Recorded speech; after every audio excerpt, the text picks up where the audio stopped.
Faites-moi confiance.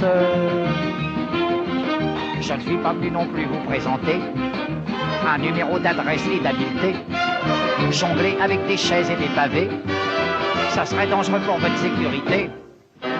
Faites-moi confiance. À chaque fois que j'essaie d'envoyer 3 balles en l'air, il y en a 2 qui retombent par terre. Faites-moi confiance. À longueur d'onde, on les entend. Si vous aimez la- Faites-moi confiance. Le redémarrage de l'économie est une question de confiance. Je vais redonner confiance à la France. Faites confiance au marché. Faites confiance à la gauche ou à la droite. Faites confiance à l'école. Faites confiance aux enseignants, etc. Mais ce n'est jamais la réciproque. Faites confiance aux enfants, aux parents, aux citoyens. Ou alors il est toujours sous-entendu « Je te fais confiance pour que tu fasses ce que je veux que tu fasses ». Faites-moi confiance est ce qui est réclamé par ceux qui, justement, ne font pas confiance à ceux qui doivent la leur donner. Parce que ce dont ont besoin les institutions pour perdurer, c'est la confiance de celles et ceux qui leur sont soumis. C'est par exemple l'histoire des assignats du banquet Lowe, dont on pourrait d'ailleurs rire. Confiez-moi votre or, je vous délivre à la place un papier qui prouve qu'elle est dans mes coffres. Ce sera bien plus pratique dans vos poches. Ça a marché. Jusqu'au jour où, pris d'un doute, quelques-uns, puis tout le monde, a voulu récupérer son or, qui n'y était plus dans les coffres. La méfiance avait tout fichu en l'air. Faites confiance à l'économie de marché, peu importe qu'ainsi vous alimentiez votre propre misère, pourvu que vous y croyez. La confiance n'est qu'un sentiment qu'on accorde ou non à quelqu'un qui, en général, la réclame. Elle ne tient le plus souvent qu'à l'aspect du demandeur de confiance, à son charisme ou plutôt à l'habileté de son discours. Elle ne devrait être qu'une attitude que l'on a vis-à-vis de quelqu'un que l'on connaît suffisamment pour prévoir ce qu'il va faire et l'accepter dans la mesure où cela convient à ce que l'on veut soi-même. Cela suppose une bonne connaissance du passé de cette personne et la certitude de sa congruence, adéquation entre ce qu'elle dit, ce qu'elle est, ce qu'elle fait, et surtout ce qu'elle a dit et a fait.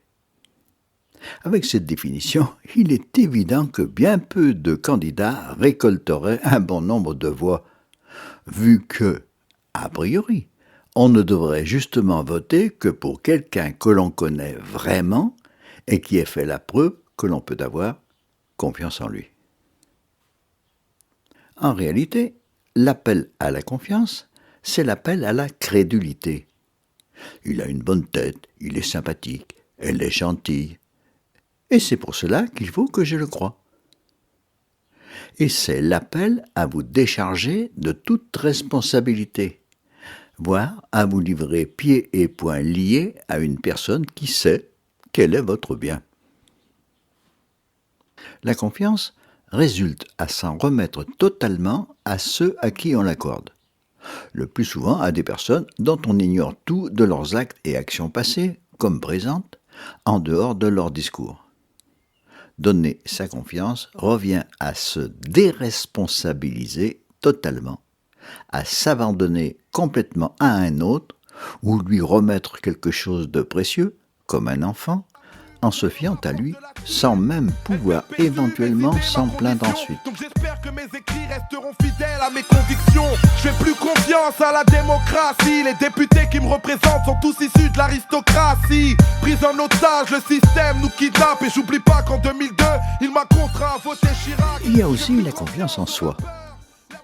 Retrouver la confiance en soi est même devenu un marché lucratif dans une société qui s'évertue à vous la faire perdre, cette confiance en vous.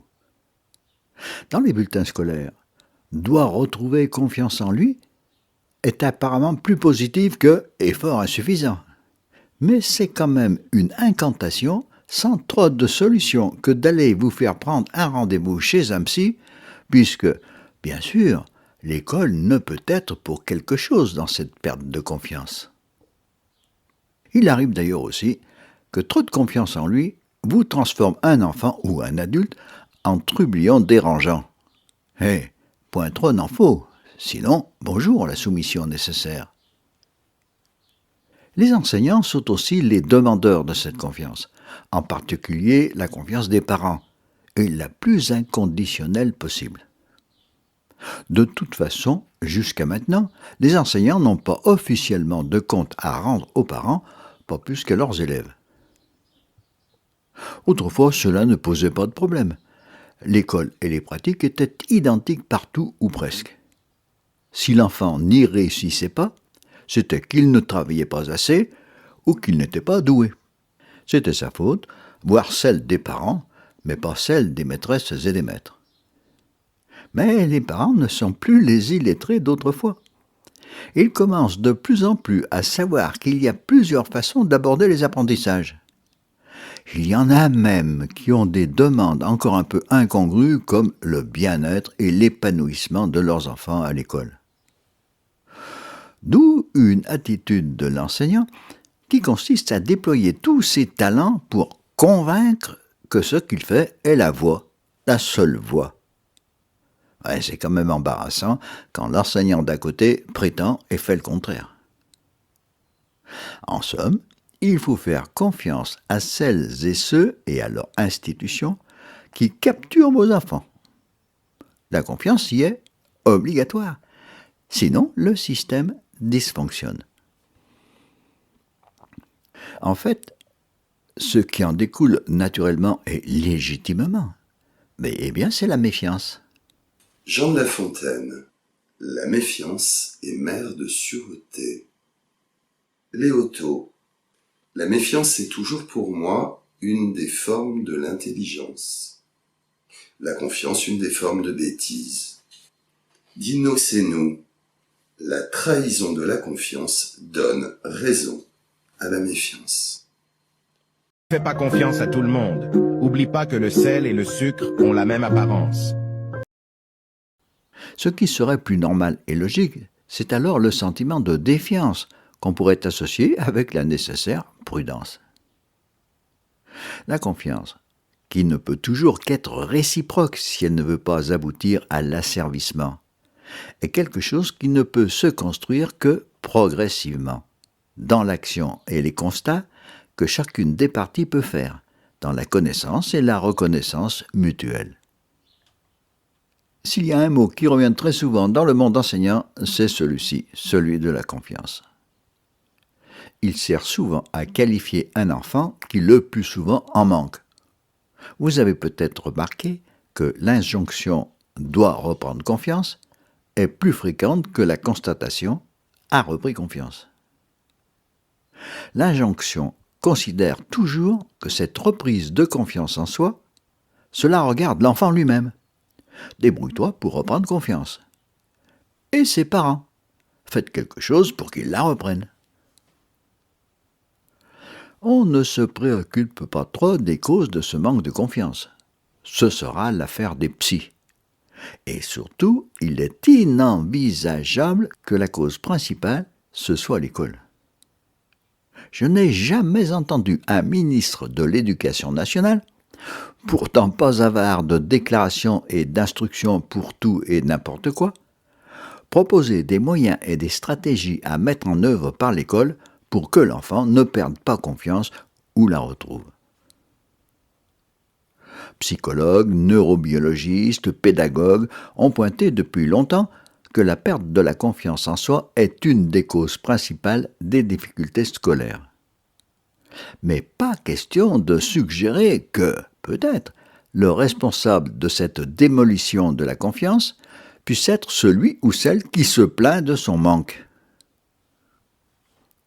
Autrement dit, il n'est pas un enseignant qui n'admette que la confiance en soi est une des conditions prérequises aux enclenchements des apprentissages.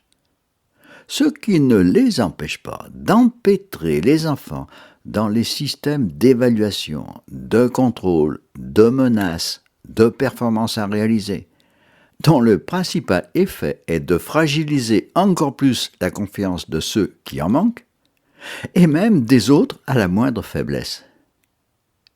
Et rares sont ceux qui organisent leur stratégie pour que soit favorisée la reconnaissance identitaire sur laquelle se fonde la confiance en soi. C'est aussi dans les rapports avec les parents que ce mot est utilisé, à tout bout de champ, et à tout bout de déclaration ministérielle. Rétablir la confiance en l'école. Rétablir la confiance des parents envers les enseignants.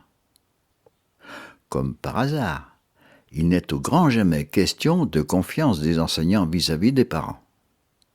Il est vrai qu'il y a souvent un rapport hiérarchique implicite. Les parents, catalogués d'incapables, d'ignorants, devant faire confiance aux autoproclamés compétents qui, eux, savent, et donc disposent d'un pouvoir dont ils doivent pouvoir faire usage tranquillement. On te l'a dit, ne pose pas trop de questions. Ô citoyen, reste bien dans ton salon. À quoi ça sert de vouloir tout savoir? Regarde autour et pique-toi comme tout le monde. On te l'a dit, faut écouter la science. Ce qu'on ne t'a pas dit, ce n'est qu'une histoire de finance. Mais c'est aussi une préoccupation de bon nombre d'enseignants dont les pratiques très différentes risquent de surprendre et de déstabiliser les parents, avec comme conséquence des réactions imprévisibles. Il s'agit d'obtenir que les parents fassent confiance, c'est-à-dire acceptent comme probablement efficientes des pratiques qui sortent de l'ordinaire. Deux possibilités pour les malheureux parents. Ou ils font confiance à la personne plus qu'à sa fonction, c'est-à-dire qu'ils l'ont vu opérer, ont pu suivre suffisamment longtemps les résultats de son action professionnelle. Mais cela n'empêchera jamais que deux personnes aient des appréciations différentes de ces résultats. Les enseignants du mouvement Freinet ont rarement obtenu l'unanimité parentale. Ou alors, ils font confiance aux stratégies, méthodes et pratiques proposées.